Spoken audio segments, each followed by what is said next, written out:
ওং নমো ভগবতে বাসুদেবায়।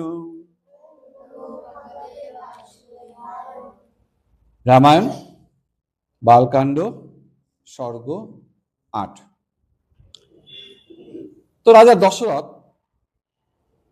সবই সুখে আছে, রাজ্য ভালো, রাজ্যবাসী ভালো, মন্ত্রী ভালো, মানে অর্থাৎ প্রজারা ভালো, নারীরা ভালো, স্ত্রী মানে পুরুষরা ভালো, সমস্ত যোগী ঋষি সবাই ভালো।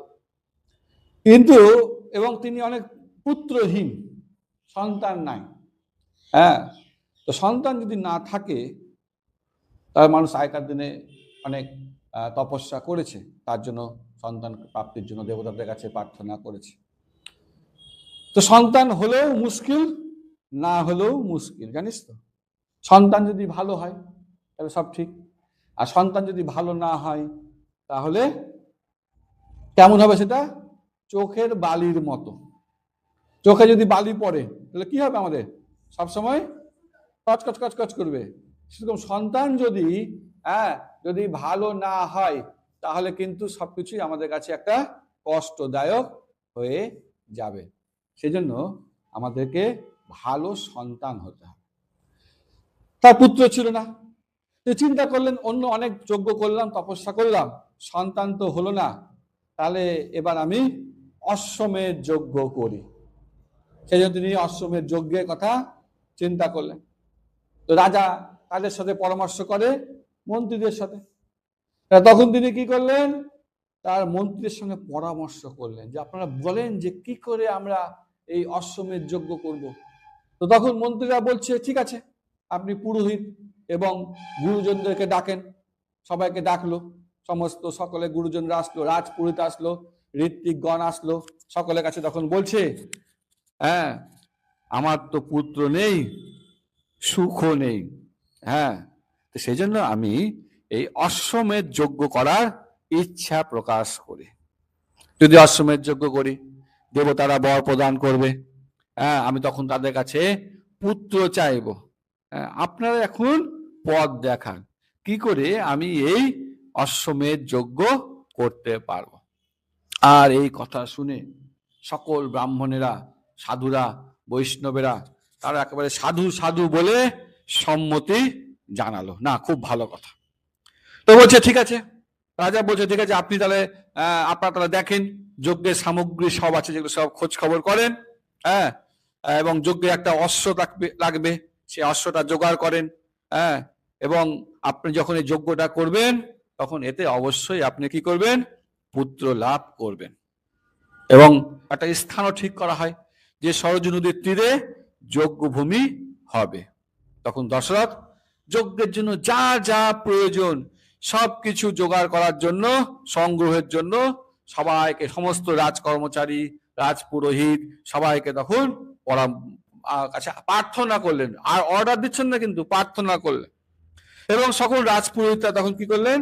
সেখান থেকে প্রস্থান করলেন এবং বললেন যে যজ্ঞে যে একটা ঘোড়া আছে, সেই ঘোড়াটাকেও কিন্তু এবার ছাড়তে হবে। আবার এটাও বলছি যে যজ্ঞে কিন্তু কোনো ভুল ত্রুটি করা যাবে না। যদি ভুল ত্রুটি হয়, যদি অপরাধ না হয়, সেটা দেখতে হবে।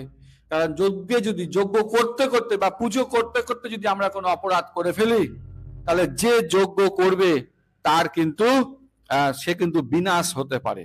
সেজন্য যখন আমরা পুজো, যজ্ঞ, পড়াশোনা, ক্লাস, যখনই যা কিছু করব ভালো করে করব, তার থেকে না করা ভালো। এবার দশরথ সবার কাছে যখন পরামর্শ শুনে নিল, তখন তিনি তার স্ত্রীদের কাছে গেলেন, গিয়ে যজ্ঞের কথা বললেন। এবং তারা খুব খুশি, বললেন দীক্ষা নিতে হবে, সংকল্প করতে হবে, যজ্ঞ করব। আর রানীরাও খুব খুশি। তখন রানীদের যে মুখগুলো ছিল, সেগুলো বসন্তে প্রস্ফুটিত পদ্মের মতো শোভা হয়ে গেল। অর্থাৎ সেই পদ্মের মতো শোভা ধারণ করেছিল। রামায়ণ বালকাণ্ড স্বর্গ ৯। এখানে যোগ্য পুরোহিতদের সন্ধান করা হবে। তো দাদা দশরথের একজন মন্ত্রী বলেন আর সারথী হোক বা পার্শ্বদ হোক, সুমন্ত নামে একজন ছিল। খুব ভালো পরামর্শ দিত, সবসময় তার পাশে থাকতো। তো সে রাজা দশরথ এখন শুয়ে আছে ওই তার অন্তঃপুরে, তখন এই সুমন্ত তার কাছে আসে, এসে কিছু গল্প বলে, কিছু কথা শোনায়। ভালো করে মন দিয়ে শুনবে, এটা একটু একটু কিন্তু কনফিউজিং, এটা বিভ্রান্তকর। তো সে সুমন্ত বলছে, পূর্বে সনত কুমারের কাছে এই ঋষির একটা কথা শুনেছিল। সনত কুমার অনেক দিন আগে বলেছিল ঋষিদের কাছে, ওই ঋষিদের কাছে এই সুমন্ত্র এই গল্পটা শুনেছে। কি গল্প? যে কশ্যপ ঋষি আছেন, একজন মহান ঋষি, তার পুত্র হচ্ছে বিভাণ্ডক, আর এই বিভাণ্ডকের পুত্র হচ্ছে ঋষ্যশৃঙ্গ। হ্যাঁ, তো এই ঋষ্যশৃঙ্গ খুব ভালো ধার্মিক একজন ব্রহ্মচারী ছিল, অনাসক্ত, কোনো ব্যাপারে আসক্ত ছিল না। সে বনে বনে বিচরণ করত। হ্যাঁ, পিতা তাকে যা বলতো তাই কিন্তু সে শুনতো, আর ওই ব্রহ্মচর্য ব্রত অনুশীলন করত। এই হচ্ছে ব্যাপার। আর ওই দেশে রাজার নাম ছিল রাজা রোমপদ। ভালো মহাবীর্যবান ছিল, প্রতাপশালী ছিল, সে অঙ্গ দেশের রাজা ছিল, সবই ভালো ছিল, কিন্তু ব্যভিচারী ছিল। মানে 4টা কাজ করত: দুতম পানম স্ত্রী শোনা, মানে জুয়া খেলতো, তারপর সে মদ খেত, অবৈধ সঙ্গ করতো, জীব হত্যা করতো, মানে দুরাচারী ছিল। আর দুরাচারী করতে গেলে কি হয়, যে দেবতারা খুশি হয় না, বিশেষ করে রাজা যদি দুরাচারী হয় দেবতারা খুশি হয় না। তখন সেখানে অনাবৃষ্টি হয়ে গেল, আর বৃষ্টি পড়ছে না। এবার দেশে তো বৃষ্টি না হয় শস্য হবে না। তখন রাজার একদিন প্রায়শ্চিত্ত করার ইচ্ছা হয়। ইচ্ছা হলে তখন সে ব্রাহ্মণদের সঙ্গে তিনি পরামর্শ করতে শুরু করলেন। কি পরামর্শ? তো ব্রাহ্মণরা তখন বলছে যে আপনার ওই ঋষ্যশৃঙ্গ আছে, ওই বিভাণ্ডকের পুত্র, ওর সাথে আপনার মেয়ের বিয়ে দিয়ে দেন। আপনার মেয়ের নাম হলো মানে মেয়ের নাম হলো শান্তা। এই শান্তা আসলে দশরথেরই কন্যা, দশরথের প্রথম কন্যা। তো এই রোমপদের সঙ্গে দশরথের খুব বন্ধুত্ব ছিল। তো যখন এই রোমপদের কোনো সন্তান ছিল না, তখন দশরথ তার কন্যাকে এই তার বন্ধুকে দিয়ে দিয়েছিল। এখন রোমপদ জিজ্ঞেস করছে যে কি করে সম্ভব হবে বিবাহ, কারণ ঋষ্যশৃঙ্গ তো বনে থাকে, তাকে বন থেকে আগে রাজধানীতে আনতে হবে। এবার সমস্যা হচ্ছে কেউ বনে যেতে রাজি না, কারণ যে ঋষ্যশৃঙ্গের যে বাবা আছে বিভাণ্ডক, ও খুব রাগী ক্রোধী। সে কি করে, সে অভিশাপ দিয়ে দিবে, তো কেউ যেতে চাইছে না। এবার যাদেরকে বলছে, মন্ত্রী পার্ষদ যাদেরকে বলছে, তারা কি করছে, তারা বলছে না না প্রভু আমাদেরকে পাঠাবেন না, আমরা যাব না। সবাই ভয়ে মানে রোমপদের কাছে পায়ে পড়ে আছে যে আমরা যাব না। তখন কিছু কিছু পরামর্শদাতা তারা বুদ্ধি দিল যে কিছু সুন্দরী স্ত্রীদেরকে পাঠান, এরা একটা পরিকল্পনা করে পাঠান, এরাই ঠিক মণিপুত্রকে নিয়ে আসতে পারবে। আর যখনই তারা আসবে দেবতারা খুশি হবে, দেবতারা খুশি হলে বৃষ্টিপাত হবে, তাহলে আমাদের রাজ্য আবার শস্য হবে, ধান চাষ হবে, সমস্ত শস্য হবে, তারা আমরা সবাই সুখে থাকবো। সেজন্য আপনি ব্যবস্থা করেন, আপনি এই ঋষ্যশৃঙ্গকে নিয়ে আসেন। এবার এবার সুমন্ত দশরথকে বলছে যে আপনার ওই যে ঋষ্যশৃঙ্গ আছে শান্তার প্রতি, তাকে এবার আপনি এই নিয়ে আসেন এই যজ্ঞের জন্য। ও যদি যজ্ঞ করে তাহলে কিন্তু কি হবে, আপনার পুত্র সন্তান প্রাপ্ত হবেন আপনি। রামায়ণ বালকাণ্ড সর্গ 10। তো এই যে ঋষ্যশৃঙ্গকে কি করে আনলো বন থেকে, সেটা এই অধ্যায়ে এই স্বর্গে আলোচনা হবে। তো রোমপদ কি করে ঋষ্যপুত্রকে আনলেন তার বর্ণনা এখন শুরু হচ্ছে। তো এই ঋষ্যশৃঙ্গ নারী বিষয়ে কোনো অভিজ্ঞতা ছিল না, ও জীবনে মেয়েদেরকে দেখেইনি। ও জন্মই হচ্ছে বনে, বনে ও থাকতো, আর বাবা ওই কিছু গায়িকা স্ত্রীরা ওই গান করতে করতে ওর আশ্রমের পাশে চলে গেছে। সেখানে চলে গেছে, গান করছে, আশ্রমের নিকটে আছে। তো রাজাই পাঠিয়েছে, কোনো অসুবিধা নেই। তারা তার আশ্রমের পাশে, অর্থাৎ ঋষ্যশৃঙ্গ বা বিভাণ্ডকের আশ্রমের পাশে নিজের একটা ছোট্ট করে একটা কুঠির করেছে, টেন্ট করেছে। সেই টেন্ট করে তারা সেখানে আশ্রয় নিয়ে আছে। তো এবার ঋষ্যশৃঙ্গ বেড়াতে এসছে আশ্রমের পাশে, জপমালা নিয়ে, তোদের মতো জপমালা নিয়ে পাড়ায় ঘুরে বেড়াচ্ছে। তো জপমালা নিয়ে বেড়াতে এসছে। তো এসে আগে ওই স্ত্রীদেরকে দেখে, আগে দেখেনি, শুনেও নি, স্ত্রী বলে কিছু আছে শুনেই নি। এবার ও যখনই ওই সুন্দর স্ত্রীদেরকে দেখেছে, সুন্দর ড্রেস পরে, বলছে আপনারা কে, কোন দেশে থাকেন, কোথা থেকে আসলেন, আপনারা কি অপ্সরা, কেন এসছেন, নির্জন বনে কি করছেন, আমি জানতে চাই। হ্যাঁ, মানে প্রশ্নগুলো হৃদয় থেকে, তার মনে কিন্তু কোনো খারাপ নেই, মানে একদম সে সরল। হ্যাঁ, তো এই এবার নিজেরই পরিচয় দিচ্ছে, আমি হলাম ঋষ্যশৃঙ্গ, পরিচয় দিচ্ছে, পিতা বিভাণ্ডক। তো খুব ভদ্র, বলছে কি যে আমার জীবনটাই তপস্যা, আপনারা আমাদের আশ্রমে চলেন, ওখানে আমার আত্মীয়তা। ও ভাবছে মানে অপ্সরা চলে এসছে, এরা মানে শুনেছে শাস্ত্রে যে অপ্সরা আছে, ভেবেছে অপ্সরা চলে এসছে। তো ঋষ্যশৃঙ্গ তখন কি করে, তাদেরকে ওই আশ্রমে ডাকে, ডেকে বসতে দেয়, আসন দেয়, পা ধুয়ে দেয়, সুন্দর করে তাদেরকে ফলমূল দেয়, খুব সুন্দর, তাকে বিধি পূজা করে, খুব সুন্দর। এবার যারা এই যে স্ত্রীরা গেছিল, এরাও কিন্তু তখন কি করে, এই ঋষ্যশৃঙ্গকে ফল দেয়, মিষ্টি দেয়। মিষ্টি তো কোনোদিনও খায়নি, তো ফল খেয়েছে, মিষ্টি অনেক অনেক অন্যরকম ফল দিচ্ছে, এবং তারা তাকে আলিঙ্গন প্রদান করে। ওই বিভাণ্ডক অর্থাৎ ঋষ্যশৃঙ্গের বাবার ভয়ে সেখান থেকে কিন্তু পালিয়ে গেল। তাহলে ঋষ্যশৃঙ্গ এখন কিন্তু এই জীবনে প্রথম স্ত্রী সঙ্গ করলো, আর কি খেলো, মিষ্টি খেলো। শাস্ত্রে বলছে যে বিষয়ের অন্ন খাইলে মলিন হয় মন, মলিন মন হইলে নহে কৃষ্ণের স্মরণ। অর্থাৎ যদি কেউ যদি এই জড়জাগতিক লোকের যদি অন্ন খেয়ে নেয়, তাহলে তার মনটা কি হয়, পাপী হয়ে যায়। তো এই যে প্রসাদ পেলো, আলিঙ্গন করলো, হ্যাঁ, ওতে কিন্তু ওর মন চঞ্চল হয়ে গেল।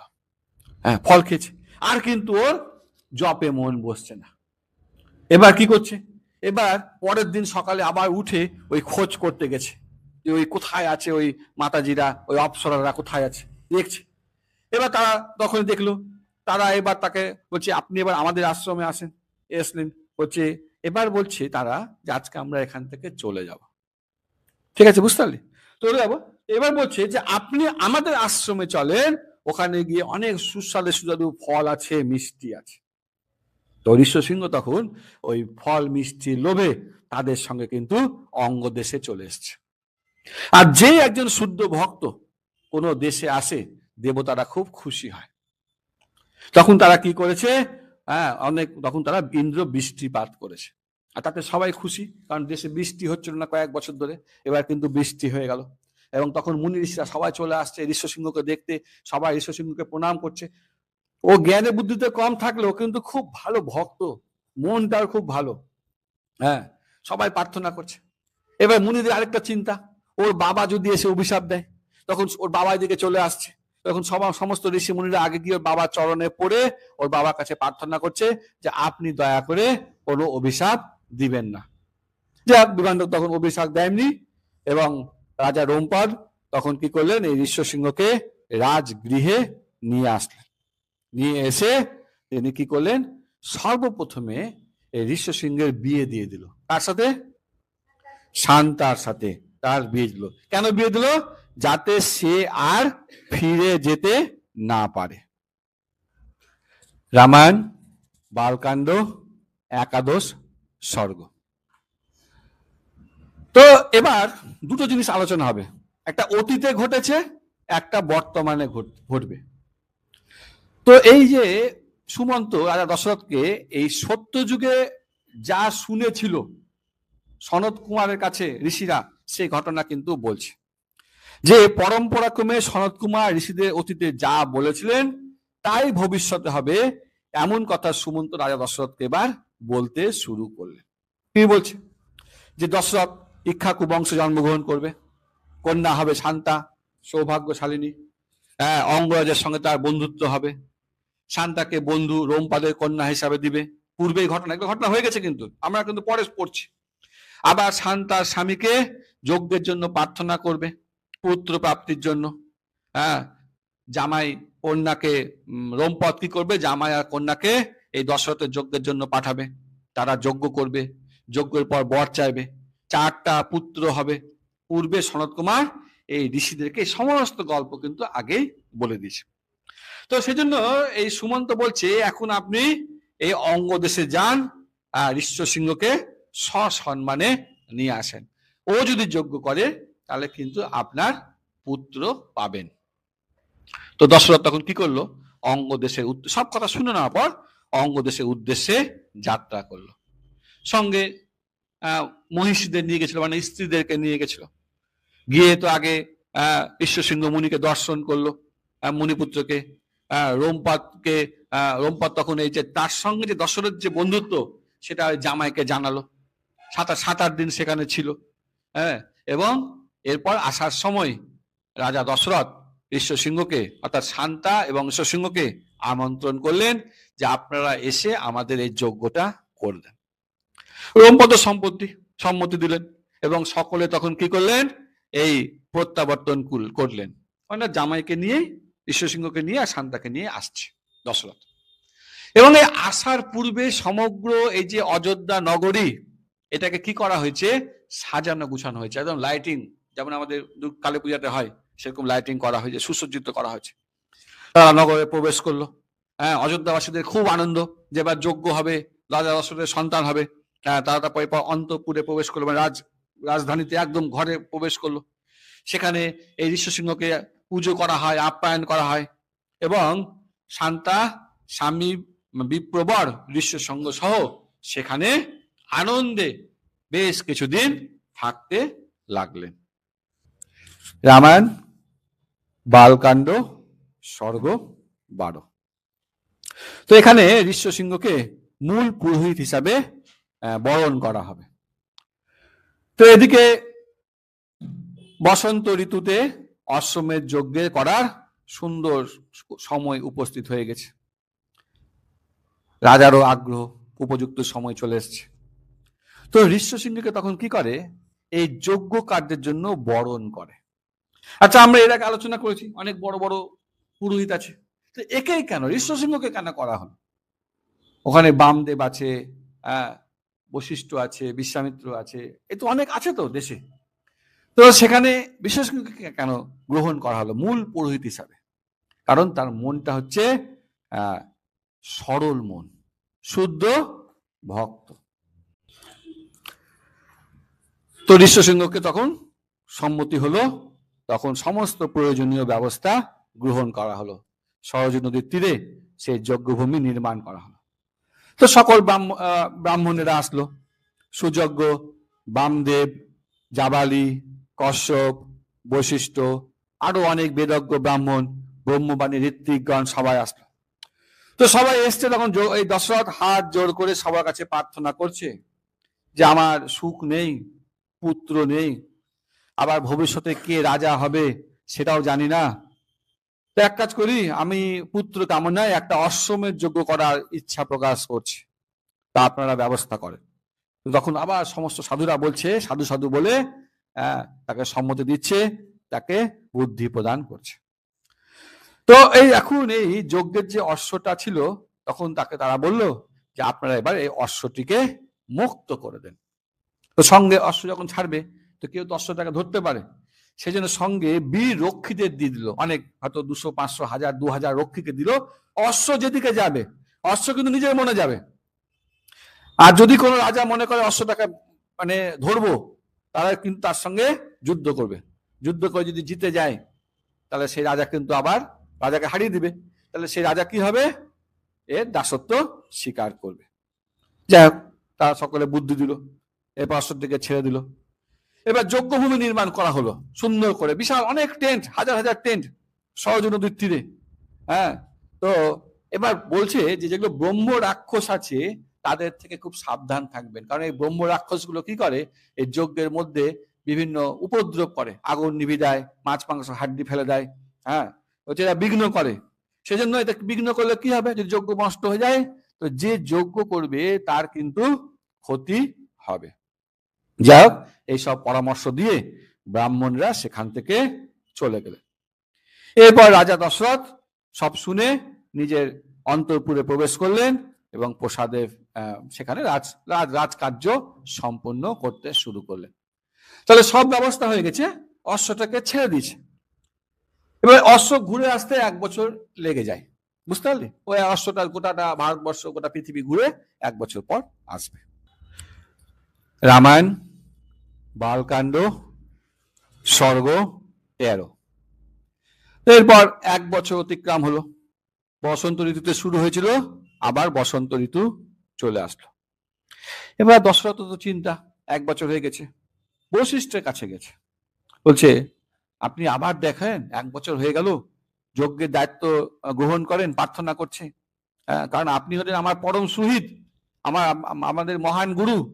হ্যাঁ, আপনি হলেন, বলছে। এবার বশিষ্ঠ বলছেন যে আপনি এক কাজ করেন, সকলকে আমন্ত্রণ করেন, যত রাজা আছে, যা যা আছে সবাইকে আমন্ত্রণ করেন।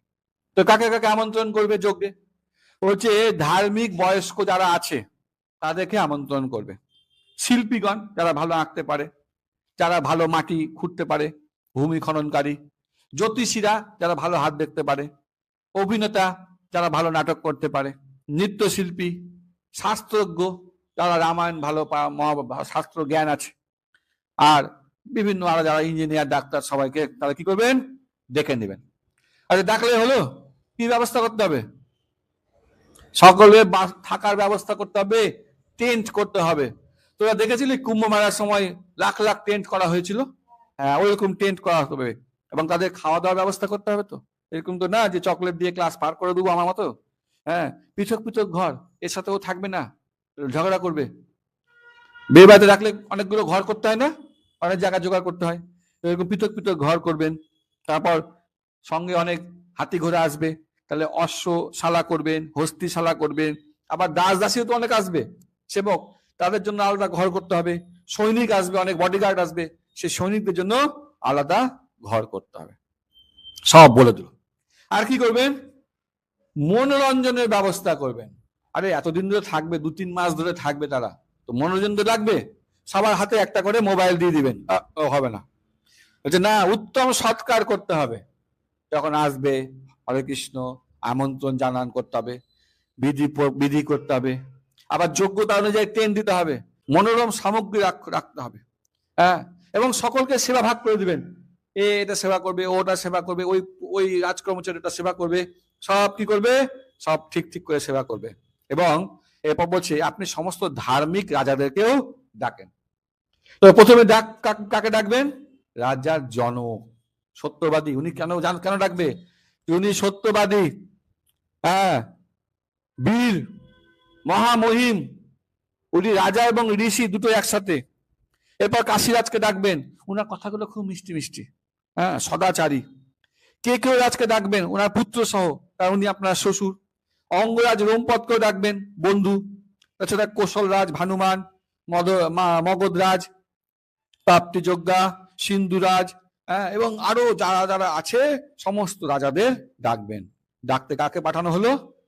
সুমন্তকেই বললো, যাও তুমি গিয়ে ডেকে নিয়ে আসো। এবার বলছে সবাই তো আসবে, কি কি করতে হবে না, নট টু ডু, যেটা যেটা করা যাবে না সেটা আপনি শুনে নেন। সেটা করতে গেলে কিন্তু ক্ষতি হবে। কাউকে অবহেলা করা যাবে না, কাউকে অসম্মান করা যাবে না, অনাদর করা যাবে না। এরপর কারণ সাবধান, কারো যদি বিয়ে বাড়িতে ডাকার পর যদি কাউকে অপমান করা হয় তাহলে কি ঠিক? কি ঠিক না। তারপর বলছে এরপর সকল রাজারা চলে আসলো। তো রাজারা কি করলেন? তোদের মতো খালি হাতে চলে আসলো নাকি? তোদেরকে কি নিয়ে আসতে বলেছি? এনেছিস? আনিসনি। ওই দুজনই নিয়ে এসছে, 3জন নিয়ে এসছে। হ্যাঁ, তো তারা অনেক রত্ন, মণি, মুক্তা, সোনার টাকা, সব সোনা দানা নিয়ে কিন্তু চলে আসলো। এরপর সকলকে কিন্তু কি করা হলো? একটা যোগ্যভাবে সম্বর্ধনা জানানো হলো, আর তাদেরকে টেন্টে রাখা হলো। এরপর কি হলো? সমস্ত যজ্ঞের জন্য যা যা প্রয়োজন সমস্ত ব্যবস্থা করা হলো। এরপর শুভ দিন আসলে, পঞ্জিকা দেখে যেমন আমরা ঠিক করি না, তো শুভ দিনে রাজা দশরথ এই যজ্ঞ স্থানে এবার গমন করলেন। তাকে সঙ্গে নিয়ে, ঋষ্যশৃঙ্গকে সঙ্গে নিয়ে, তার স্ত্রীদেরকে সঙ্গে নিয়ে, শান্তাকে সঙ্গে নিয়ে, কারণ যজ্ঞ এবং শুরু করতে হবে। রামায়ণ, বালকাণ্ড, স্বর্গ 14। তো এখানে ওই অশ্বমেধ যজ্ঞ অনুষ্ঠান হবে। গোটা পৃথিবী ঘুরে আস্তে আস্তে ঘুরে 1 বছর পর এই যজ্ঞের অশ্ব ফিরে আসলো। এবার যজ্ঞ শুরু হলো। যজ্ঞ করার আগে কিছু নিয়ম আছে, দেশ কাল দেশ আচার আছে, কুল আচার আছে, প্রাত শবনাদি আছে, সোমরস দানাদি আছে, মন্ত্র আছে, সামবেদ থেকে বিভিন্ন মন্ত্র পড়া হয়। এবার যজ্ঞে আহুতি প্রদান করা হলো ত্রুটিহীন, মানে খুব সুন্দরভাবে, কোনো কিছুর কমতি নাই, কিন্তু সবাই মনে প্রাণে রাজার জন্য এই যজ্ঞ করতে শুরু করলো। এখন ওদিকে যজ্ঞ চলছে, কয়েকদিন ধরে যজ্ঞ চলবে, 3 দিন তো চলবে।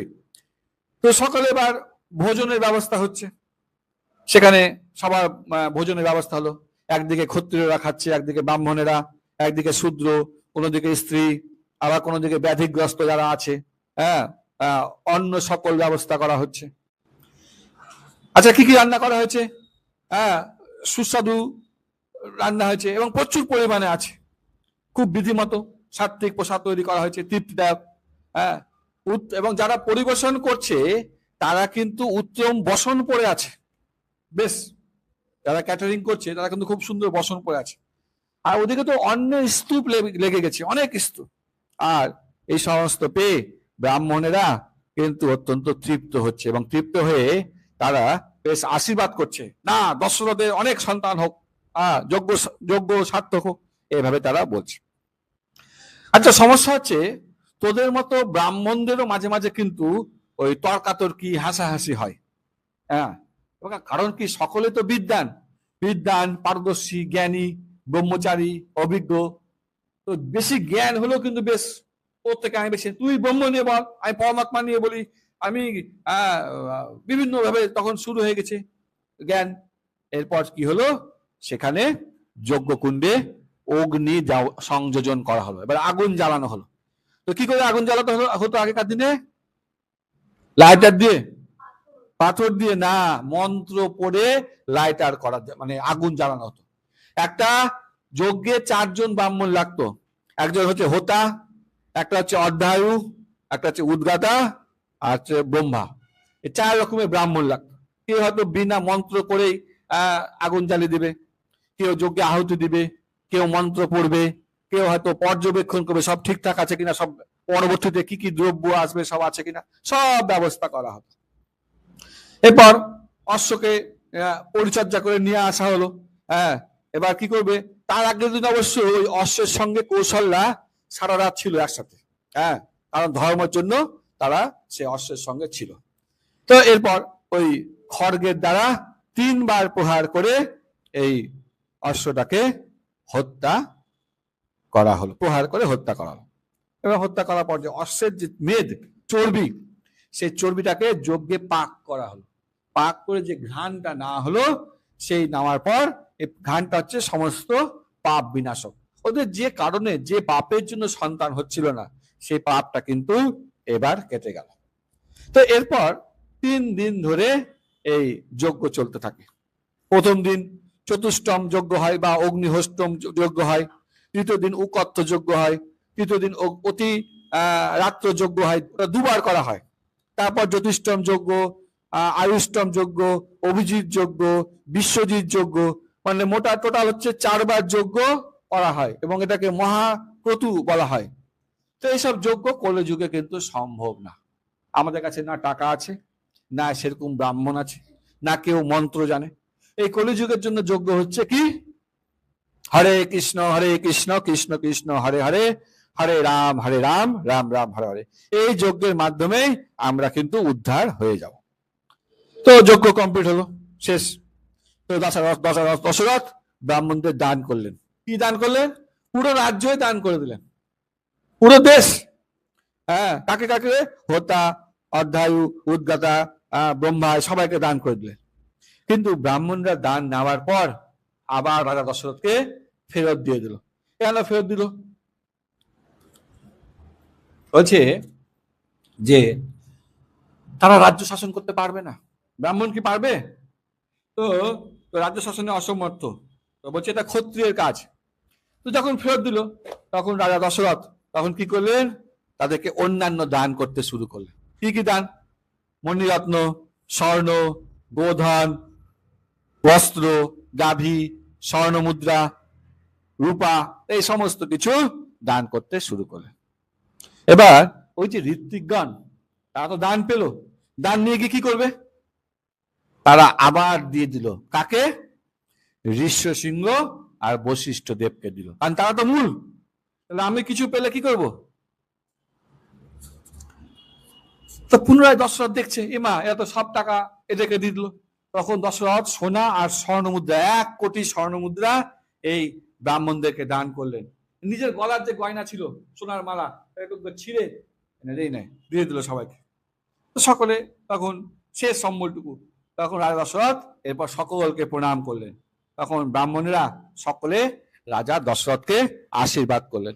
রাজাও খুব খুশি, কারণ তার অশ্বমেধ যজ্ঞ হয়ে গেছে, দেবতারা খুশি, সমস্ত পাপ শেষ হয়ে গেছে। এবার ঋষ্যশৃঙ্গের কাছে চলে আসে, এসে বলেন যজ্ঞ সম্পূর্ণ হলো, এবার আমাকে কৃপা করেন যাতে আমার বংশ বৃদ্ধিকারী সন্তান হয়, সেই রকম যজ্ঞ করেন। তখন ঋষ্যশৃঙ্গ বলছে ঠিক আছে। তখন তিনি বলছেন যে আপনার 4টা পুত্র হবে। তখন রাজা তাকে প্রণাম করছে। তো ঋষ্যশৃঙ্গ তখন এই খুব সুন্দর মধুর বাণী দিয়ে এই রাজা দশরথকে আশ্বস্ত করল। করার পর ঋষ্যশৃঙ্গ এবার একটু ধ্যানস্থ হলো, একটু মৌন হলো। মৌন হয়ে কিছু বলার জন্য এবার তিনি চিন্তা করতে শুরু করলেন। হরে কৃষ্ণ কৃষ্ণ কৃষ্ণ হরে হরে, হরে রাম রাম রাম হরে হরে। শিল প্রভুপাদ কি